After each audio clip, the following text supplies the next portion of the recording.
Patrick Findaro here, co-founder at Visa Franchise Invented Biz. Excited to have on Richie Huffman, who is the CEO of Celebree School. Richie, thanks for joining today.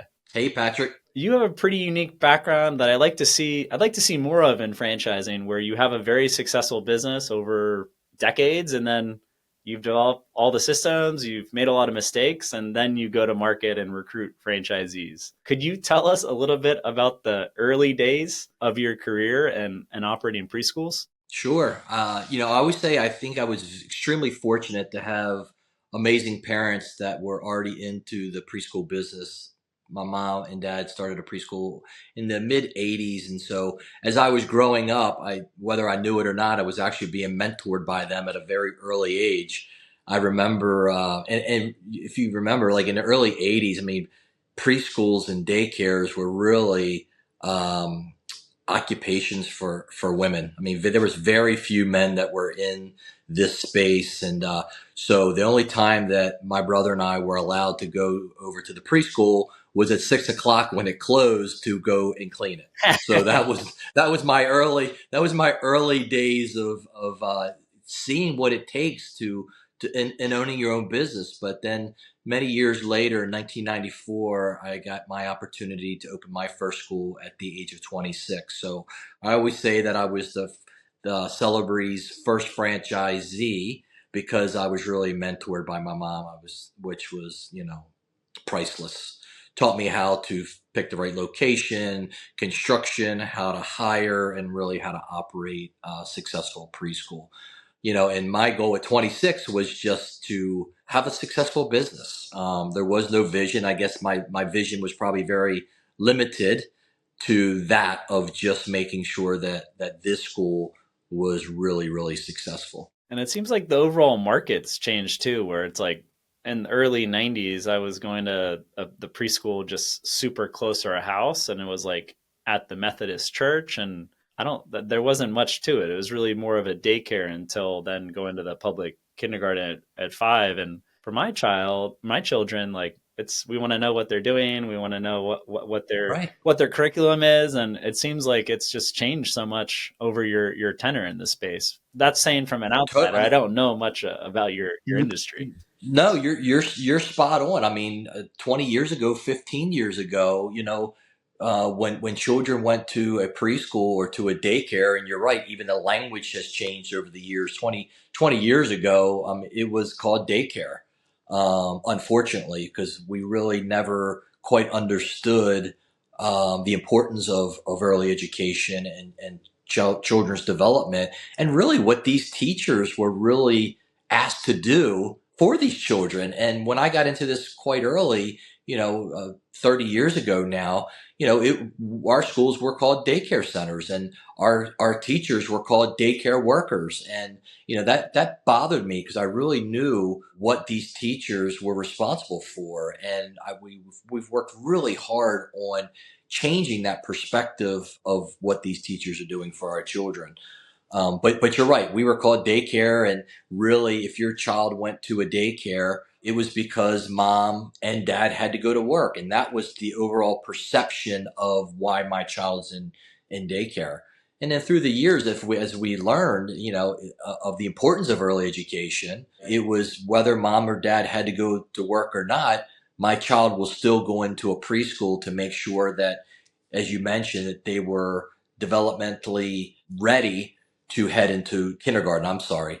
And coming out of the pandemic, that really became a major focus. I mean, if anything good came out of the pandemic, it was, the overall awareness of how important high quality preschools are from a social Oh and yeah. emotional and even an academic standpoint for these children. Because as we found out, regardless of mom and dad, if they can stay home or not, our children have to be in a high quality preschool in order to succeed and be ready to enter into kindergarten. And Richie, how long did it take you to go from that first daycare, what school now rebranded, to opening the second location? We opened our first school in 1994, and again, I was super blessed on having an amazing mentor, my mom. And then we opened our second location in 1996.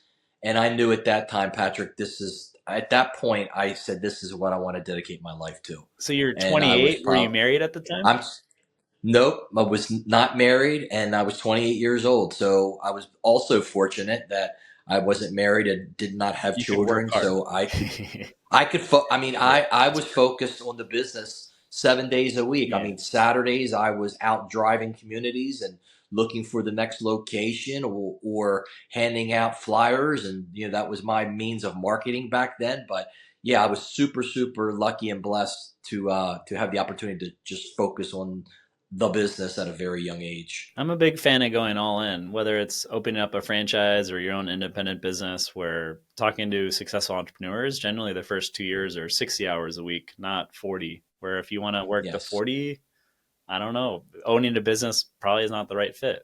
You'll get there, Yeah. and hopefully a lot less if you want. Usually, Yeah, I've never quite understood that either. I mean, I think very successful entrepreneurs don't even know they're all yeah, in. yeah. Well, you love it. If you love what you're Right? They don't doing. even know they're all in.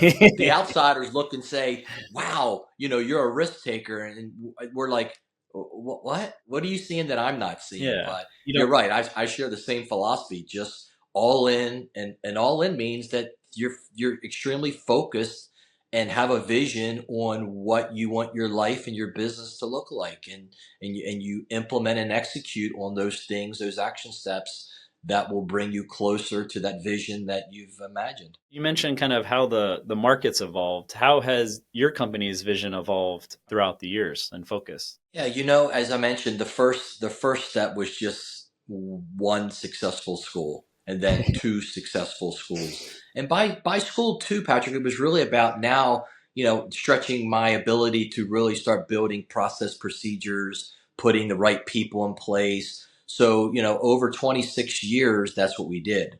We put together amazing process procedures, had 27 very successfully running schools, and to be honest with you, I started getting bored. Yeah.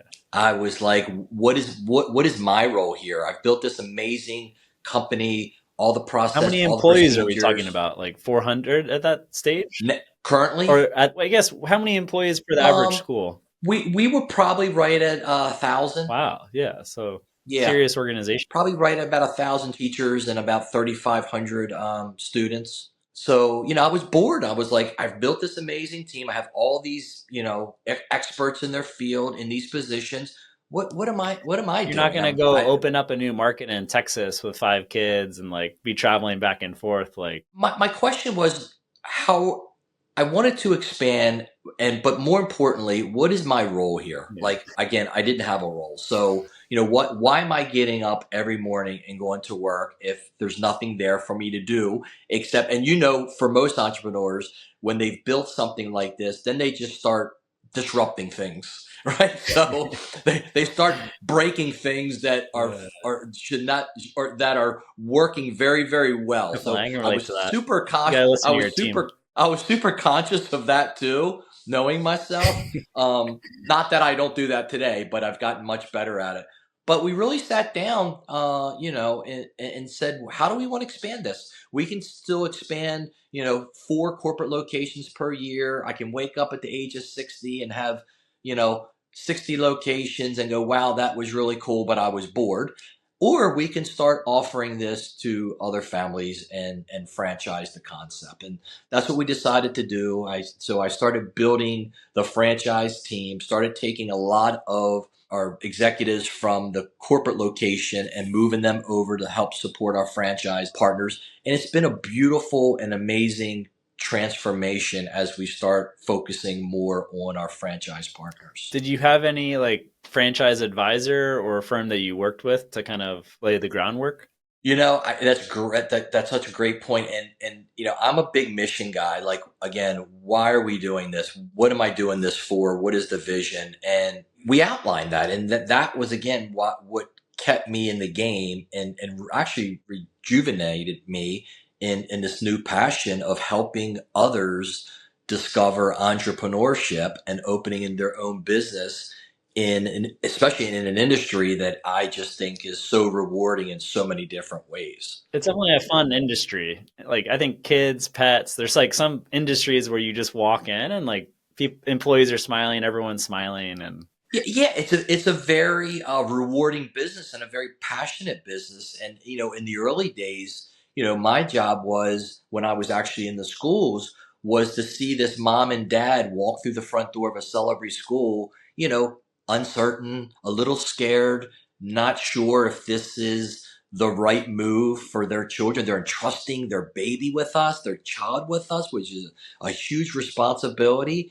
And to actually help them discover if Celebree School was the right choice for them. And I really enjoyed seeing that anxiety turn into joy when they realized that this was the place that they were going to enroll their child. And I'm finding the same joy on the franchise side, because it's almost the same thing. Definitely. I'm talking to these families that have been in the corporate world for 15 or 20 years. They're nervous, they're scared, they're about to make a major decision, which is, most of it is all of their savings that they have saved for the last 15 years, and entrust me and trust my You have a team huge that we're going to be responsibility. there to support them and guide them and train them through this. And at the end, they're going to be very successful, not only financially, but also they have found a business that they can thoroughly enjoy and make an impact. Maybe because we're talking in the context of preschools, I think of like my toddler channeling like nervous energy into like excitement, where it's the same kind of like feeling.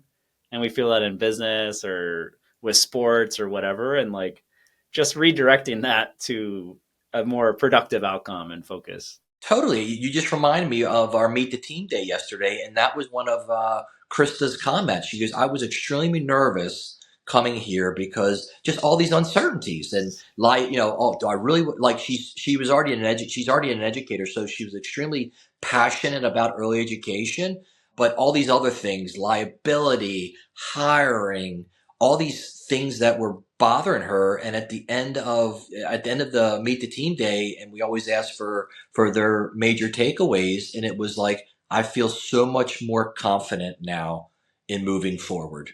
Yeah. I mean, I've seen like the simple business models don't make much money. We always get asked, like, what about a gas station, 7-Eleven, where if the business should be pretty complex and there should be some mode, and it's your job, the franchisor, to help those complexities and make it really smooth. But if it's a simple business and you don't have many employees, like a lot of people can just open that up. Yeah, and I think it really depends on, their character and what they're looking to get out of. I think a lot of people today are looking for a business that is impactful. Yeah. I hear a lot of our families saying a business that I could create a legacy with, leave to my children, include my children. And there's some businesses that just don't meet those requirements. So, could you imagine going home, and we just talked about this, going home and saying to your children, guess what? We just bought a laundromat. And it's like, oh, great. Versus, No we one's just really bought a happy to be priest. there. Right. And every Saturday, you guys are going to go around and collect quarters. But this business just provides, as I mentioned, Patrick, just so many benefits, so many rewards, impacts the communities, impacts our teachers, our children. And one of the big things that Celebree is super proud of is then taking all that and doing philanthropic things, whether that's the Ronald McDonald House or local children's hospitals, and rallying our franchise partners to help support those things. And I'm sure they're doing it for non-business benefits, but there are some ancillary benefits in receiving more intake of students. What are some ways that you can get, I guess, to capacity or close to capacity fast for a new Celebree that opens up in a new local community? Well, my first thought goes to, just as we do, just create an amazing experience for your families and for your children and for your teachers.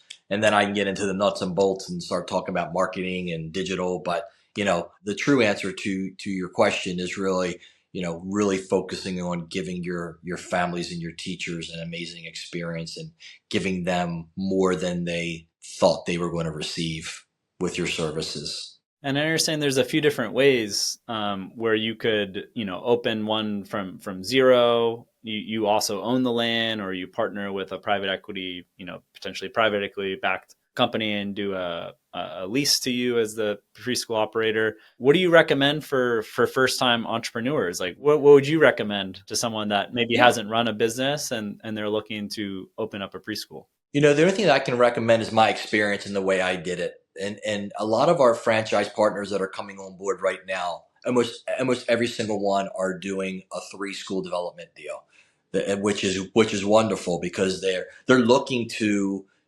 set that legacy, make an impact, but also offset their current position of a big corporate executive, which most of our franchise partners are coming from. So my recommendation is always a retro remodel, so it's the I fastest. like Find that. a building that's already, like right now, we just purchased an existing Goodwill building in Estero, Florida. Oh yeah. Beautiful building, meets our demographics, meets our square footage. It's about 10,000 square feet. So, it's going to be easy. They're moving out, and we're going to retro it and turn it into a Celebree School. So that is always my first choice, because we want to get to cash flow positive as soon as possible. And it's funny because some of our families, our franchise partners, they spend 5 years thinking about this opportunity, and once they make the decision, they want it yesterday, right? Yeah, because So ground up development, like I understand Texas might take 15 months, but Florida more like at two least, years, other states 3 years, where that's a big mental exercise. If you haven't done development and you haven't had a yes. business that takes 3 years to hit cash flow positive, it's Yes. that's taxing. Yeah, right. But to your question, how I coach our franchise partners on doing that is, let's find a retro remodel now that we can Yes. get the business open within, 15 months. But then it's also keep our eye on, that land development deal that's going to take two and a Yeah. half years, And you because have by that the time going that's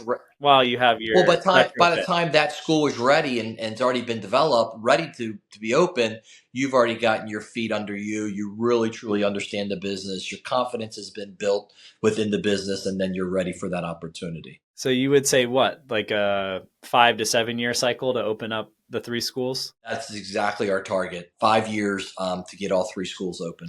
And are there synergies in terms of the employees or just like waiting list of students flowing into the second school or third school? Each school is different. So what I would say to your point is, one of our philosophies, and one of the things that we really focused on, and really seek the secret sauce to Celebrate, is our philosophy of we grow people big and small. Yeah. So we help our franchise partners, and we pour a ton of resources into developing the teachers, putting them on 2 paths: a skill set path, which gives them better skills to be a better 4-year-old teacher, but also a career path. What do you might be a 4-year-old teacher today, but what do you really want to do with your career?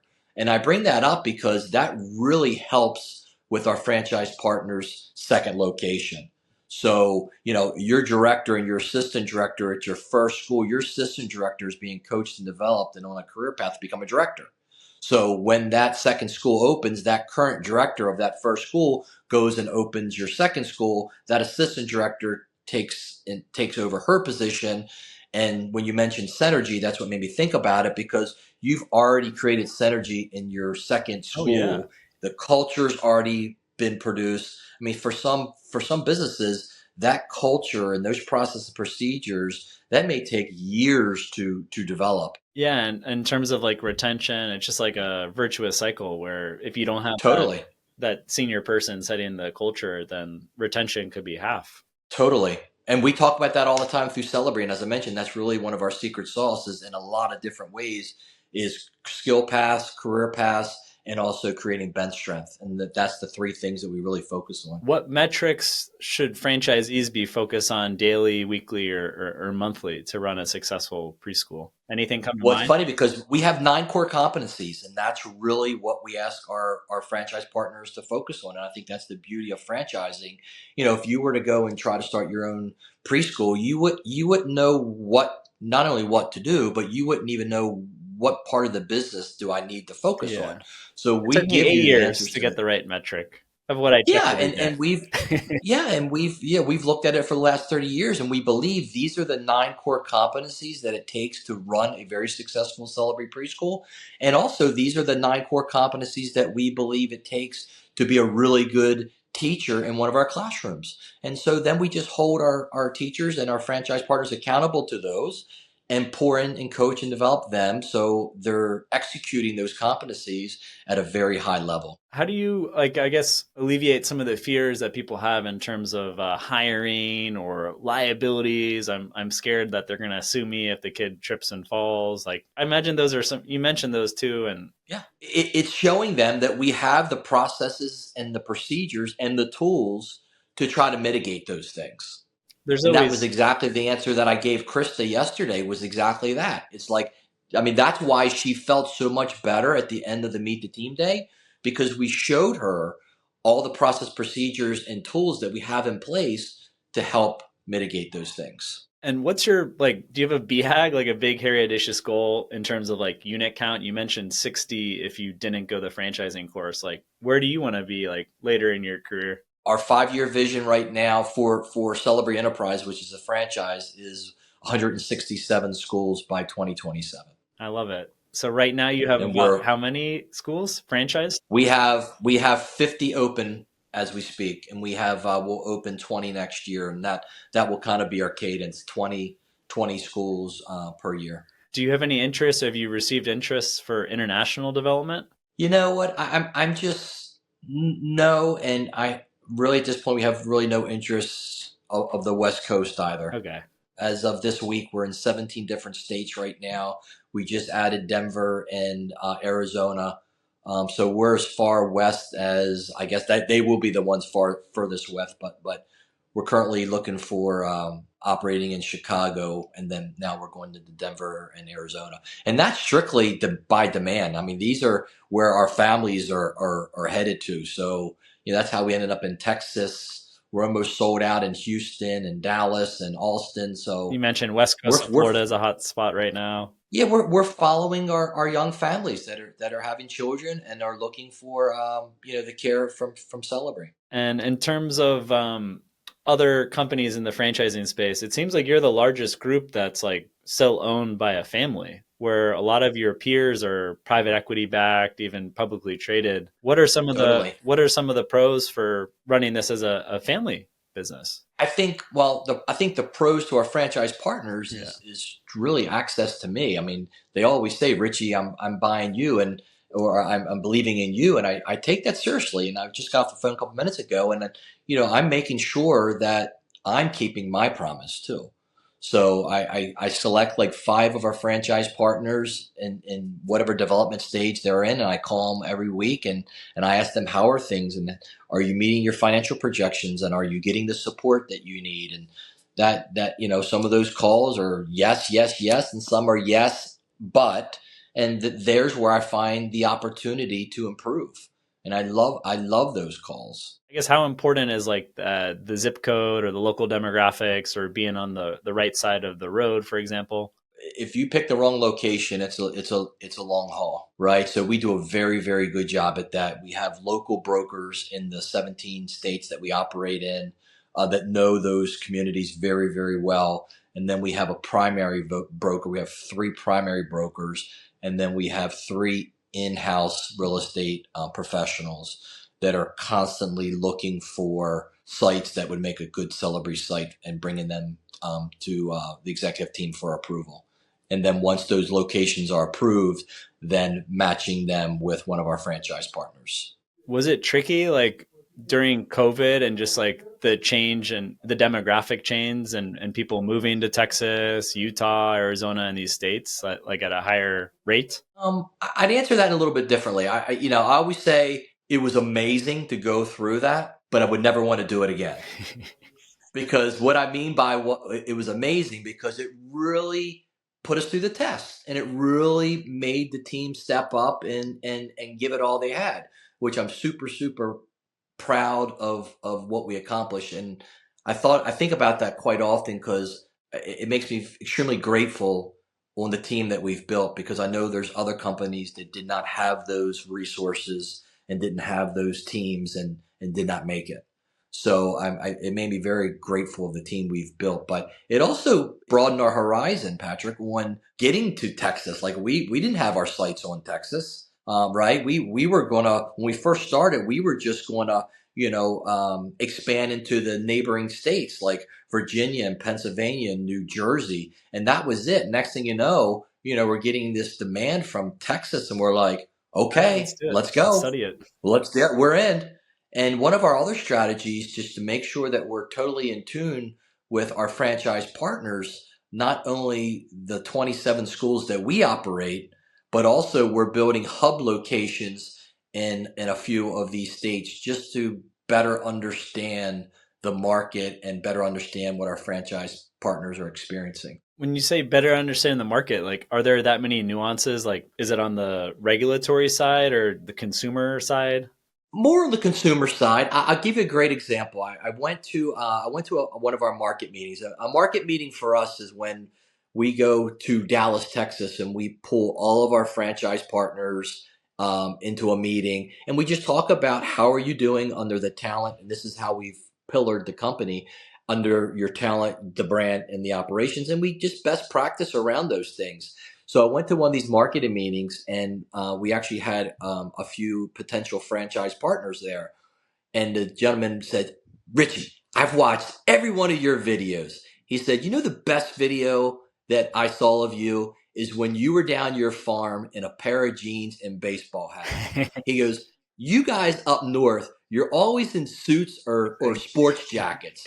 And I just couldn't relate to you." And I went, "Oh my God. Oh my God." Like, that was such great That's such like insight. good direct feedback, like where so many It people right? would It was never share just that to such you. And exactly. So, I went back and shared that with our marketing, especially on my social no channels and stuff suits, like that. And no it's parents. The parents drop their kids off with a hat. They But what I said to the marketing team in social was that they want to see me more in my natural environment. They want to see me down on the farm. They want to see me with my children. They want to see me at my daughter's horse event. Like, that makes me. That's really who Richie is. yeah. Richie's really not, the guy in the sports jacket and the suit.